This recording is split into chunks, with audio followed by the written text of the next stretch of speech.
Computer அப்ளிகேஷன்ஸ்ங்க. BCom computer applications இருக்கு, BCom information technology இருக்கு.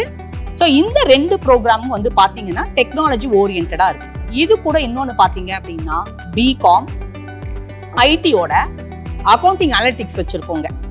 So இதெல்லாமே வந்து நம்ம ஸ்டூடெண்ட்ஸுக்கு வந்து அவனை டெக்னாலஜி ஓரியன்டாவும் டெவலப் பண்ணிட்டு இருக்கோம். ஏன்னா எங்க பார்த்தாலும் ஏஐ, பிளாக் செயின், இன்னைக்கு எல்லாமே வந்து கேட்ஜெட்ஸ்ல உட்காந்து நம்மளோட கால்குலேஷன்ஸை பார்த்துட்டு இருக்கிறோம், எல்லாமே பண்ணிட்டு இருக்கும் போது காமர்ஸ் அதுலயுமே வந்து லீடை போயிட்டு இருக்குங்க. ஸோ ஒரு ஸ்டூடெண்ட் வந்து அக்கௌண்டிங் மட்டும் தெரிஞ்சுக்கிட்டா பத்தாது, அதனால அவனுக்கு வந்து டெக்னாலஜி ஓரியன்டாவும் கம்ப்யூட்டர் ரிலேட்டட் ஓரியன்டாவும் கோர்சஸ் வந்து நம்ம ரத்னத்துல கொடுத்துட்டு இருக்கோம். Super ma'am.